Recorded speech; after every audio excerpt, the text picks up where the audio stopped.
Kita akhirnya semakin dekat dengan kebenaran. Kami akhirnya menyadari bahwa sejarah arus utama yang kita pelajari selama ini adalah kebohongan, dan bahwa sebagian besar masa lalu kita sebenarnya telah disembunyikan dari kita.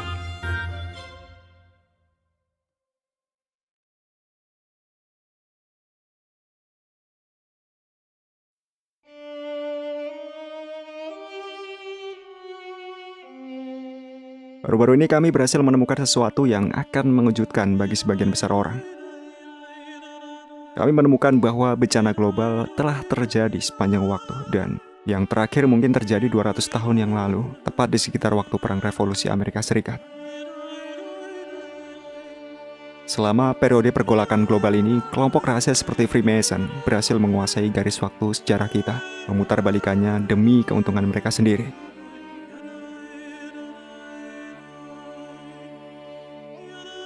Mereka menulis ulang buku-buku sejarah dan pindah ke gedung-gedung yang ditinggalkan oleh masyarakat sebelumnya dan mengklaimnya sebagai milik mereka. Mereka memonopoli pemerintah kita dan mengendalikan kurikulum sekolah. Mereka meracuni pikiran kita dan melakukan segala upaya untuk membodohi kita.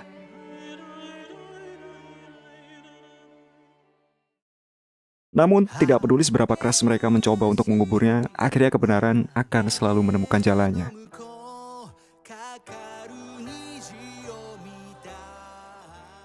Dalam video ini kami akan memaparkan sebuah bukti yang kami temukan untuk membuktikan bahwa teori Great Tartary adalah sejarah yang valid dan harus diterima oleh mereka yang berada di komunitas akademis arus utama. Menurut pendapat kami, buktinya ada di sekitar kita. Entah bagaimana caranya kita tidak menyadari bahwa bangunan-bangunan megah yang berada di hampir seluruh negara di dunia sebenarnya adalah petunjuk bagi kita bahwa ada peradaban yang lebih maju sebelum kita. Tidak diragukan lagi, menurut pendapat kami, kita sekarang hidup di reruntuhan peradaban yang memiliki teknologi di luar pemahaman kita. Dan dalam video ini, saya akan melakukan yang terbaik untuk membuktikan kepada Anda. Persiapkan diri Anda untuk teori Tartarian Empire. Mari kita mulai dengan sebuah pameran dunia yang diadakan di Buffalo antara bulan Mei dan November tahun 1901. Jika Anda mencari gambar-gambar terkait, Anda akan dapat menemukan lusinan foto bayi hidup dipajang di inkubator. Mereka juga melakukan hal serupa di pameran St. Louis pada tahun 1904, pameran dunia Chicago tahun 1934, serta banyak lokasi lainnya. Lalu, apa yang sebenarnya terjadi di sini? Mengapa anak-anak yang baru lahir ini diambil dari ibu mereka dan dikirim dari rumah sakit di seluruh negeri untuk dipamerkan kepada orang asing? Ibu mana yang akan setuju dengan ini? Dalam hal ini, para sejarawan arus utama Amerika akan memberitahu Anda bahwa pameran semacam ini dilakukan oleh Dr. Martin Coney, dan mereka beralasan bahwa bayi-bayi itu tidak untuk diadopsi, tetapi hanya untuk dipamerkan, tepatnya untuk memamerkan efektivitas inkubator. Disinilah narasi arus utama mulai berantakan. Kita dipaksa untuk percaya bahwa para ibu setuju anak-anak mereka diambil untuk dipamerkan di pameran dunia yang jaraknya ratusan mil. Dalam hal ini, kami memiliki bukti konkret bahwa dalam banyak kasus, bayi-bayi ini sebenarnya adalah yatim piatu dan sebenarnya siap untuk diadopsi.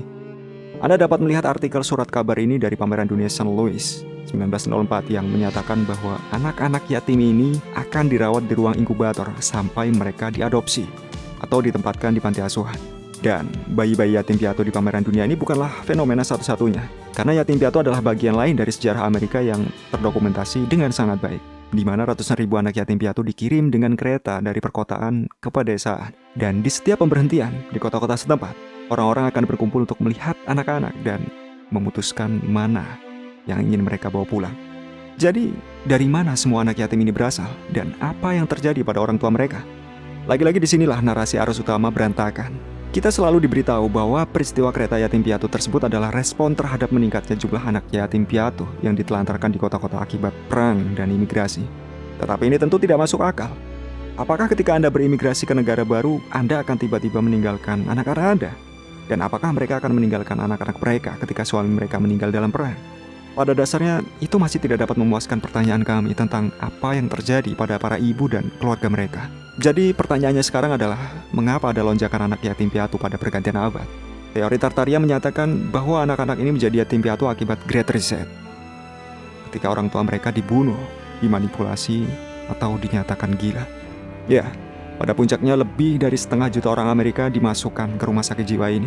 Itu artinya lebih dari 1% dari total populasi Amerika Serikat pada saat itu. Pertanyaannya, mengapa ada begitu banyak orang kehilangan akal mereka secara bersamaan? Mungkinkah kita benar-benar mengalami Great Reset dan rumah sakit jiwa ini dibuat untuk mereka yang mengingat kebenaran tentang masa lalu kita, atau menolak untuk mematuhi para penguasa yang telah merubah sejarah kita? Menurut teori tersebut, orang-orang seringkali dimasukkan di rumah sakit jiwa ini di luar dari keinginan mereka. Dan jika Anda berpikir semua itu gila, tunggu saja sampai kita sampai ke segmen berikutnya. Bersiaplah untuk terkejut. Kita kembali ke pameran dunia, kali ini St. Louis 1904. Kita diberitahu bahwa semua bangunan ini adalah bangunan sementara yang dibuat dengan tergesa-gesa dalam waktu kurang dari setahun untuk acara pameran dunia ini. Namun, bagaimana jika itu tidak benar dan bangunan-bangunan ini sudah ada di sini sejak awal? Itulah yang kami yakini terjadi. Anda memiliki hak untuk tidak percaya apapun, tetapi buktinya ada di sini, sejelas siang hari. Amerika Serikat memiliki arsitektur yang indah di seluruh negeri. Mereka memiliki daerah pusat kota yang bahkan menyaingi Roma dan Paris. Kita memiliki bangunan-bangunan serupa di seluruh negeri. Tetapi ketika mereka tidak cocok dengan garis waktu yang ingin diberlakukan oleh para penguasa, mereka menghancurkannya, mengganti batu penjuru mereka atau menyesuaikan tanggal konstruksi mereka agar lebih sesuai dengan narasi yang ingin mereka bangun. Mereka mengambil alih sistem sekolah melalui inisiatif Rockefeller dan hanya mengajari kita sejarah yang mereka ciptakan. Mereka tahu bahwa jika mereka dapat menanamkan narasi mereka pada kita tidak akan mempertanyakannya ketika kita bertambah tua, karena akan terlalu menghancurkan pikiran untuk dipahami. Tetapi kebangkitan itu semakin dekat. Ada banyak orang yang cukup berani untuk mempertimbangkan ide-ide ini dan menyebarkannya. Kami yakin semuanya akan segera bergeser dan para penguasa pasti akan kehilangan kendalinya ketika saatnya tiba. Kita kembali lagi, kali ini di Chicago, 1893. Kita diberitahu lagi bahwa bangunan-bangunan ini adalah bangunan sementara dan dirobohkan segera setelah pameran berakhir. Namun kami percaya bahwa struktur-struktur ini telah ada selama ribuan tahun. Ya, para penguasa kita menghancurkannya untuk memperkaya diri mereka.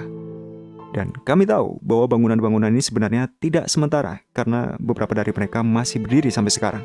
Tetapi banyak dari bangunan-bangunan ini dibersihkan untuk memberi jalan bagi era baru, penipuan dan kontrol.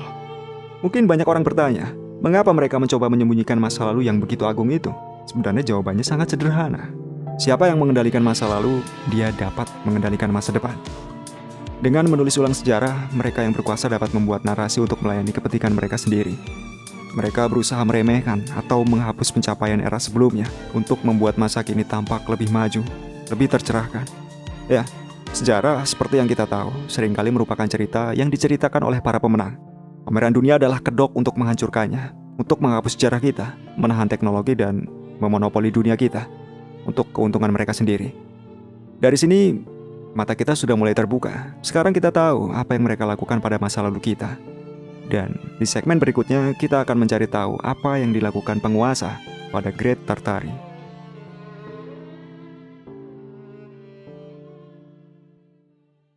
Pernahkah Anda melihat peta ini?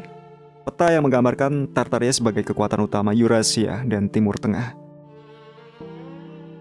Pernahkah Anda melihat buku karya Henry Kissinger yang memiliki peta Tartaria tepat di sampulnya? Lalu bagaimana dengan dokumen CIA yang dideklasifikasi ini, yang membahas Tartaria dan manipulasi sejarahnya?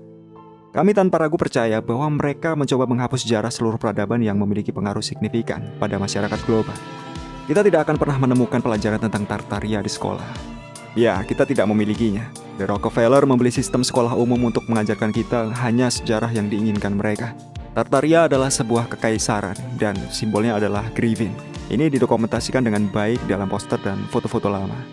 Kita juga dapat melihatnya pada bendera kekaisaran Rusia, griffin yang ditikam oleh St. George. Itu adalah bukti yang jelas untuk menggambarkan kemenangan para penguasa saat itu atas Tartaria.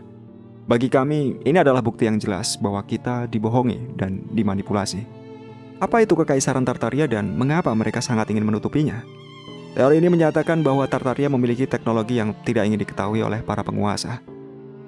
Tentang pengetahuan tersembunyi ini, menurut beberapa peneliti, sangat berkaitan dengan keajaiban arsitektur Tartaria. Misalnya gereja-gereja dunia lama. Struktur ini tidak hanya dirancang untuk bertahan menghadapi waktu, tetapi juga diyakini untuk memanfaatkan energi getaran yang unik. Satu aspek kunci dari kecerdasan arsitektur ini terletak pada konsep frekuensi resonansi yang dikodekan ke dalam jendela kaca patri.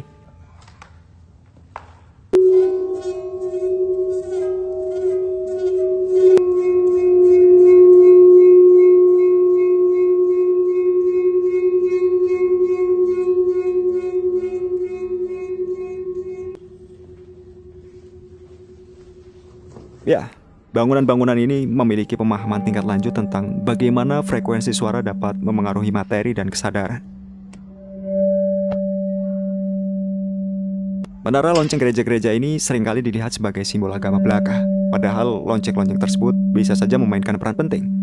Dengan menyetel lonceng ke frekuensi tertentu, diperkirakan bahwa menara ini dapat menghasilkan getaran resonansi yang mampu menghasilkan berbagai efek menguntungkan, mulai dari penyembuhan hingga meningkatkan pengalaman spiritual.